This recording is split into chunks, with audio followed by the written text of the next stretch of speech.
دیے۔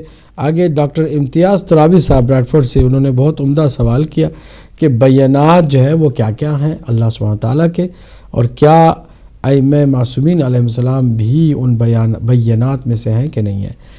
بینات بینہ کی جمع ہے۔ بینہ کہتے ہیں روشن دلیل کو، دی کلیئر ایویڈنس، دی کلیئر پروف، ثبوت، واضح ثبوت کو بینہ کہتے ہیں۔ اور قرآن مجید کی ایک ایک آیت اللہ کی روشن دلیل ہے۔ کیا کیا ہیں؟ آپ کو سوال یہ کرنا چاہیے کیا نہیں ہے۔ ہر چیز اللہ کے وجود کی واضح دلیل ہے۔ ہر مخلوق خالق کا پتہ دے رہی ہے، لیکن ان تمام بینات میں جیتی جاگتی دلیلیں انبیاء کی شکل میں، اولیاء کی شکل میں، اللہ والے جو اللہ کی یاد دلانے کا وسیلہ اور ذریعہ ہے، یہ سارے بینات میں سے ہیں۔ جیسے قرآن مجید نورانی کلام ہے تو سرکار دو عالم حامل قرآن بینہ ہے۔ انبیاء علیہ السلام ایک ایک شخص، ایک ایک نبی بینہ، تمام معصوم امام سارے کے سارے اللہ سبحانہ تعالیٰ کی روشن دلیلیں ہیں۔ حجت بھی کہتے ہیں انہیں، حجت کا مطلب بھی دلیل ہے۔ حجت جس کی جمع ہے، یہ اللہ کی حجتیں ہیں، اللہ سبحانہ تعالیٰ کی دلیلیں۔ جتنے بھی معصوم امام ہیں وہ سارے کے سارے اللہ سبحانہ تعالیٰ کے دلیل ہیں۔ اب اس کا کیا ثبوت ہے؟ ثبوت خود ثبوت مانگے پھر وہ ثبوت نہیں ہے۔ ثبوت اس کو کہتے ہیں کہ جو خود بذاتے خود ثبوت ہو، اللہ کے وجود۔ آپ کو صرف یہ دیکھنا ہے کہ کیا ان ہستیوں سے اللہ سبحانہ تعالیٰ کی معرفت میسر ہو رہی ہے کہ نہیں ہو رہی ہے۔ بھلا کون ہے ان ہستیوں کے علاوہ کہ جو ہمیں اللہ سے ایسے قریب کرے جیسے انہوں نے کیا ہے؟ کوئی ہے جو ہر رات کم سے کم 1000 رکعت نماز پڑھتا ہو؟ کوئی ہے جو مولائے کائنات کی طرح عبادت کرنے والا ہو؟ کوئی ہے جو سرکار امام حسین علیہ السلام کی طرح سجدہ کرنے والا ہو؟ کوئی ہے جو زین العابدین ہے؟ کوئی ہے جو باقر علوم الاولین والآخرین ہے؟ الا ما شاء اللہ، الا مہدی عجل اللہ تعالی فرجہ الشریف، سارے کے سارے بینہ ہیں۔ آگے چلتے ہیں۔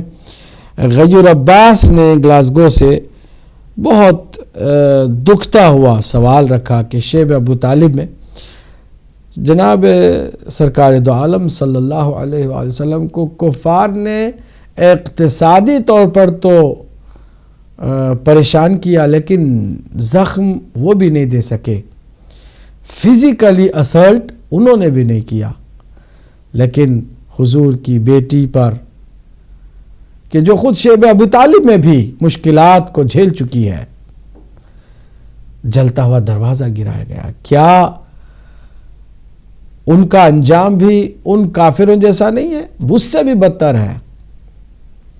یہاں پر میں تاریخ کے ایک بہت ہی دردناک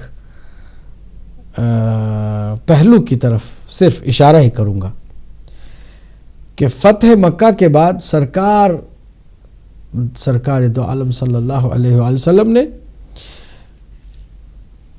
عام معافی کا اعلان کر دیا، سب کو معاف کر دیا جائے، حتیٰ سخت ترین دشمن خدا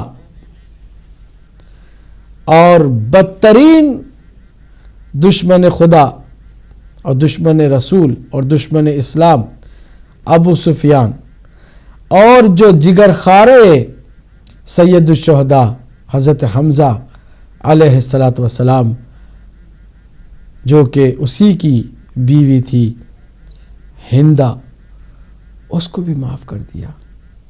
معافی سب کے لیے تھی، مگر سرکار نے ایک شخص کو معاف نہیں کیا۔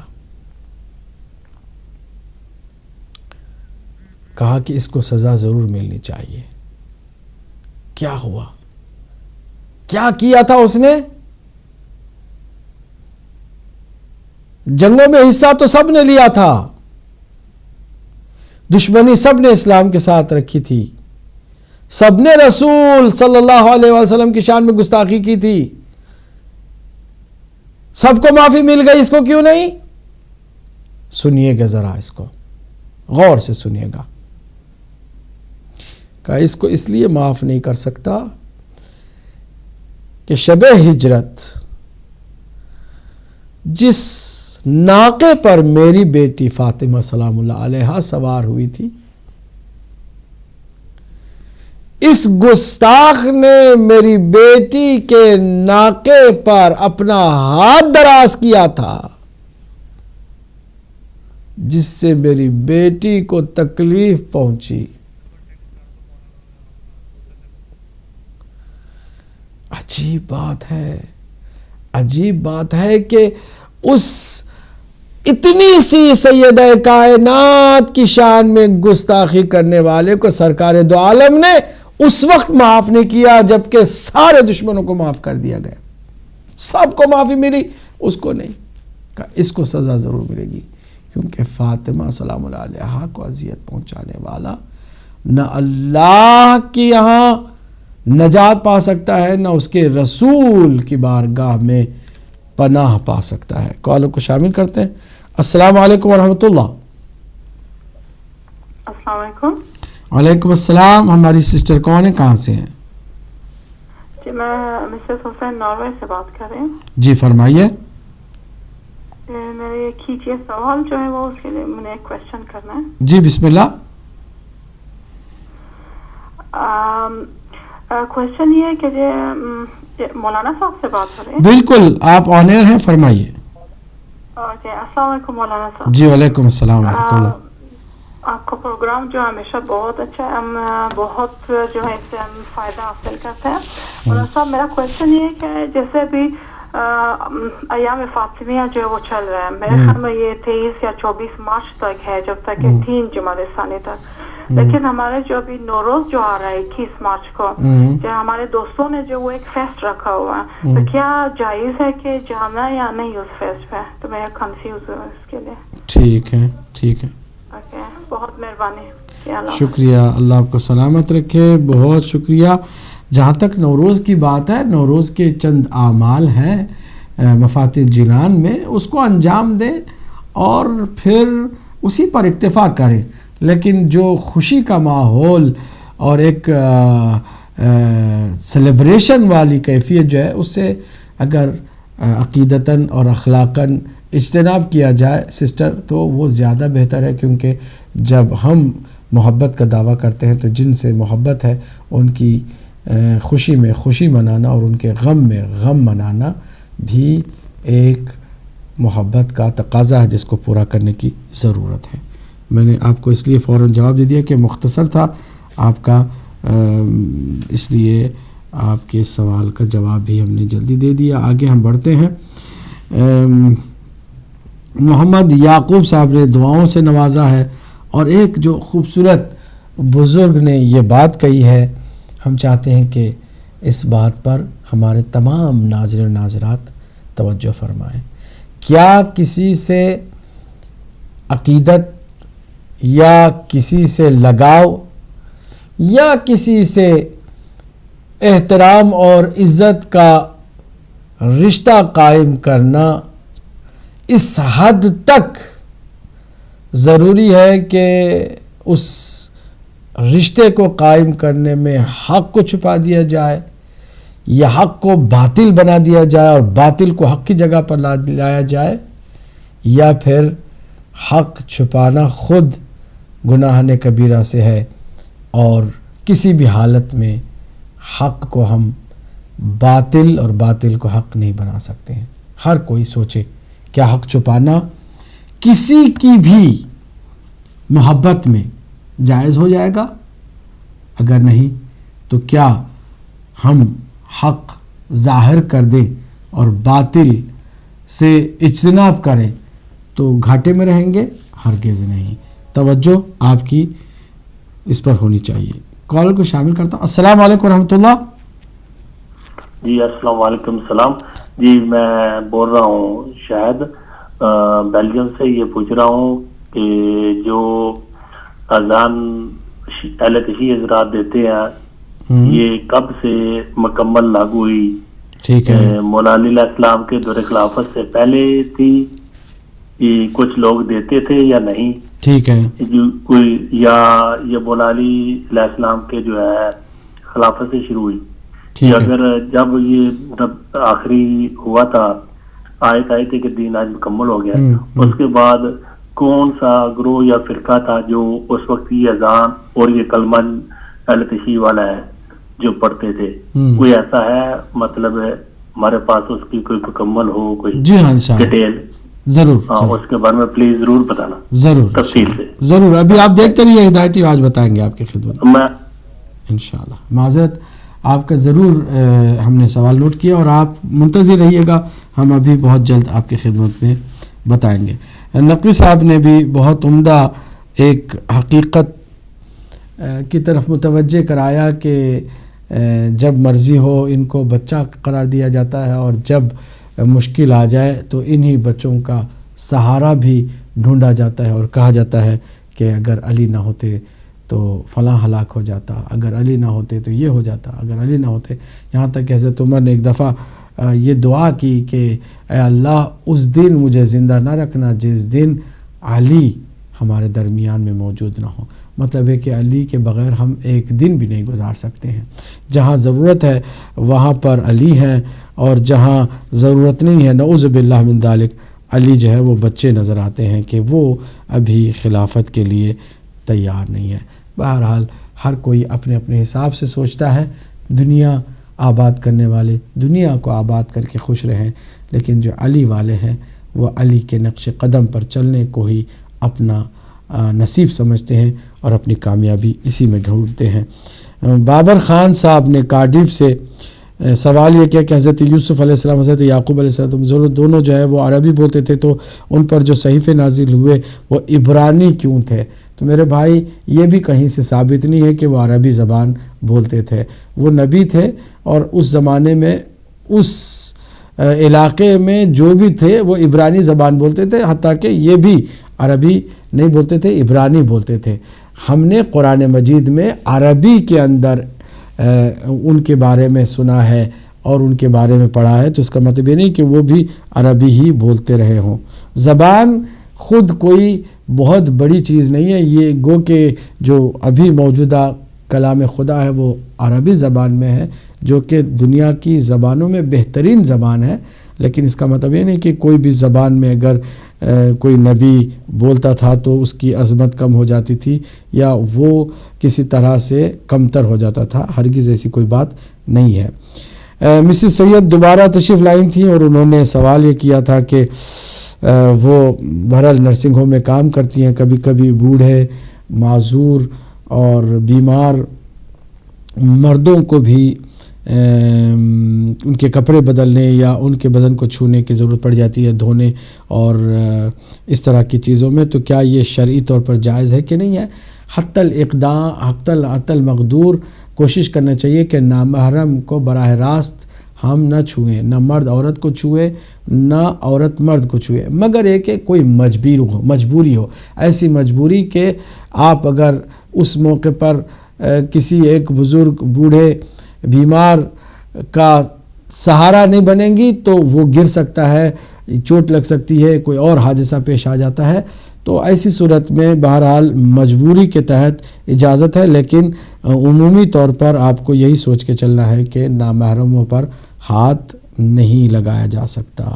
مقصود حسین سید صاحب واٹفورڈ سے بہت عمدہ ایک اور حقیقت کا گوشہ اجاگر فرمایا ہے کہ مولا امام مہدی علیہ السلام کو جو لوگ یہ سمجھتے ہیں کہ وہ پیدا ابھی نہیں ہوئے تو کیا دشمنان رسول اکرم صلی اللہ علیہ وآلہ وسلم کا جو تانا تھا ابتر کا کہ آپ کے نسل جو ہے وہ دم بریدہ ہے، تو کیا وہ تانا برحق نہیں ہو جائے گا کہ دیکھیں ہم نے جو کہا تھا چلیں کچھ صدی تک تو سلسلہ چلا، لیکن 11ویں کے بعد کوئی 12واں ان کا پیدا ہی نہیں ہو سکا، اور اس کے بعد ایک لمبے عرصے کے بعد کوئی پیدا بھی ہو تو درمیان کا جو عرصہ ہے وہ ابتری کا عرصہ ہے، تو کیا ان کا جو ابتر والا تانا صحیح ثابت نہیں ہو جائے گا؟ ایک بہت عمدہ آپ نے حقیقت کا گوشہ اجاگر کیا ہے، جبکہ حقیقت صرف اسی پر منحصر نہیں ہے۔ سرکار دو عالم کی حدیث ما ان تمسکتم لہما بہما لن تضلوا من بعدی فانہما لن یفترقا، یہ دونوں قرآن اور اہل بیت ایک لمحے کے لیے بھی جدا نہیں ہوں گے۔ اگر قرآن کو مسلمان مانتے ہیں کہ وہ ہے تو ان کو ماننا بھی پڑے گا کہ قرآن جیسا کوئی اہل بیت کی فرد بھی موجود ہے، ورنہ رسول اللہ صلی اللہ علیہ وسلم صادق نہیں رہ پائیں گے۔ صداقت پر حرف آتا ہے سرکار دو عالم کی۔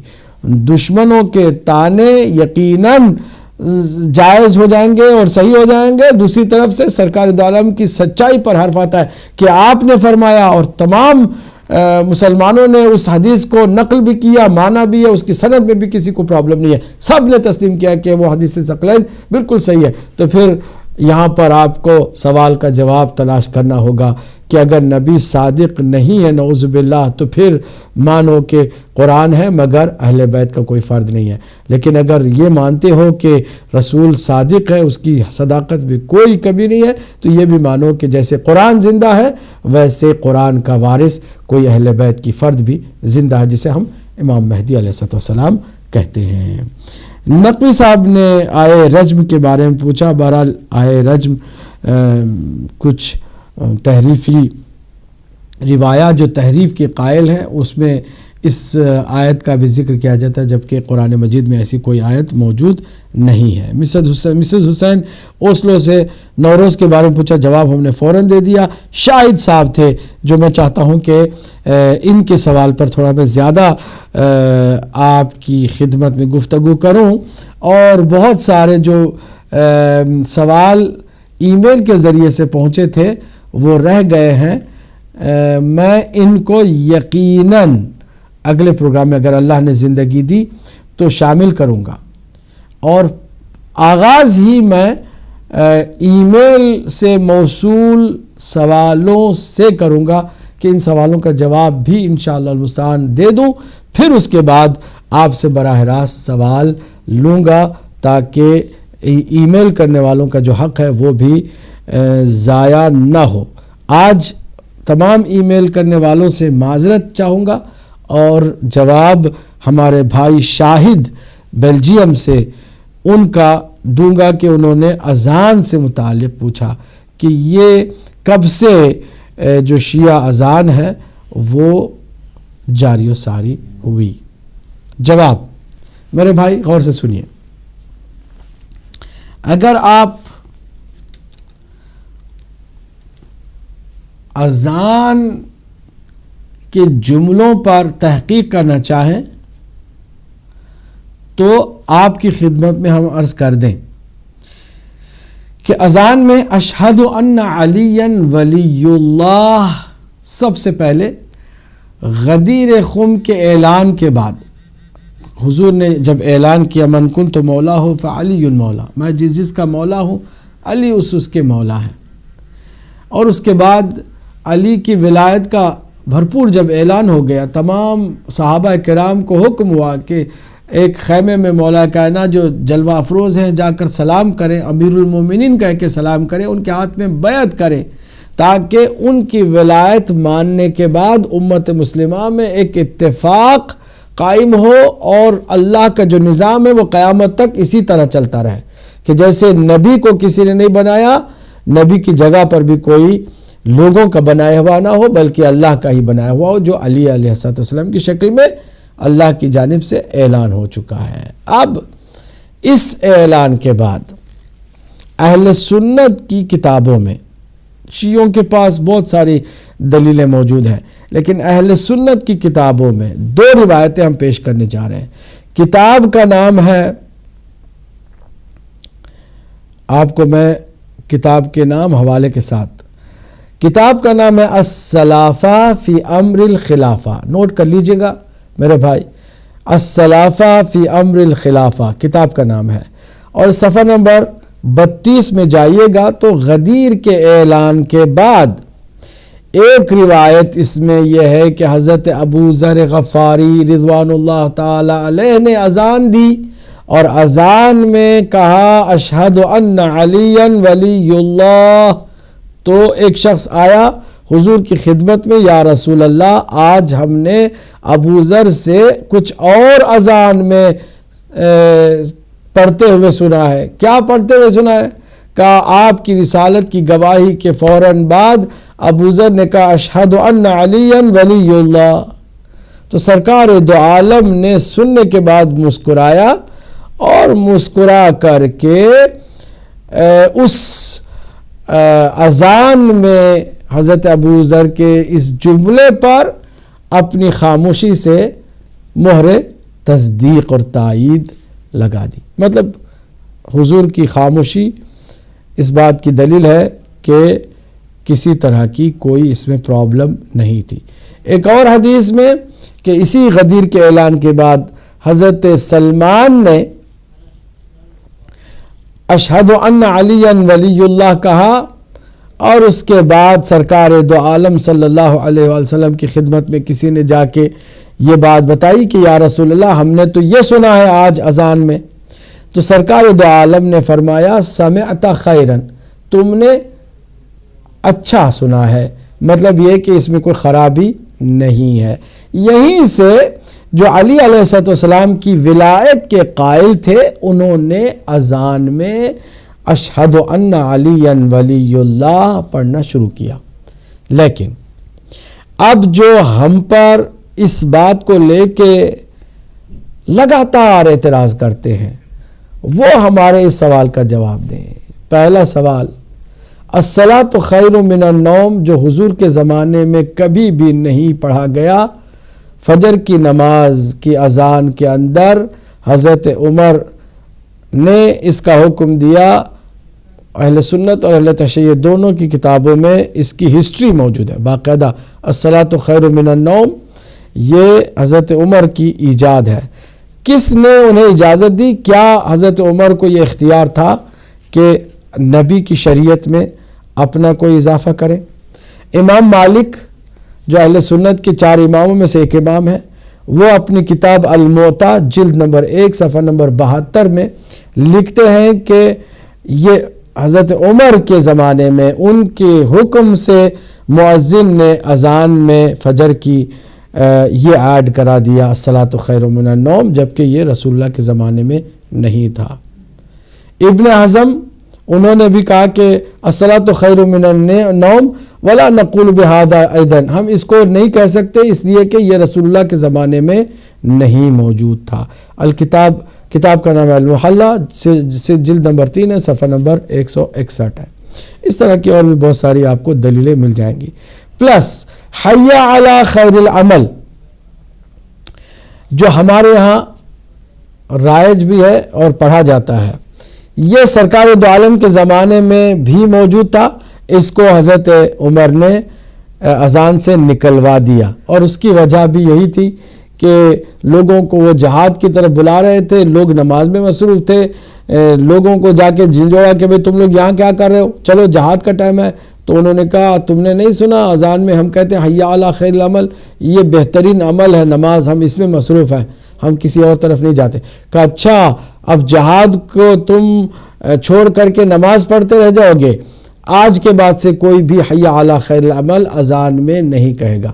تو ایک نے کوئی بہانہ کیا، آپ نے جناب شریعت کے اندر اضافہ کرتے ہوئے ایک جگہ پہ کم کر دیا، اور یہ بات بھی سنن کبریٰ میں موجود ہے کہ حی علی خیر العمل موجود تھا اور حضرت عمر نے اس کو اذان سے نکال دیا تھا۔ اللہ ہم سب کو توفیق دے کہ جو صحیح دین ہے اس کو سمجھیں اور اس پر عمل کریں، اور ہر طرح کی بدعت سے پرہیز کریں، اور جو صحیح خالص دین ہے اللہ کا اور جو شریعت ہے اللہ سبحانہ تعالیٰ کے نبی کی، اس پر عمل کرنے کی توفیق دے۔ اپنا خیال رکھیے، ہمارا ہدایت ٹی وی کا یہ جو سلسلہ ہے اس میں آپ کی دعاؤں کی بھی ضرورت ہے اور آپ کی مالی مدد کی بھی ضرورت ہے، اور ہمیں بھی اپنی دعاؤں میں یاد رکھیے گا۔ السلام علیکم ورحمۃ اللہ وبرکاتہ۔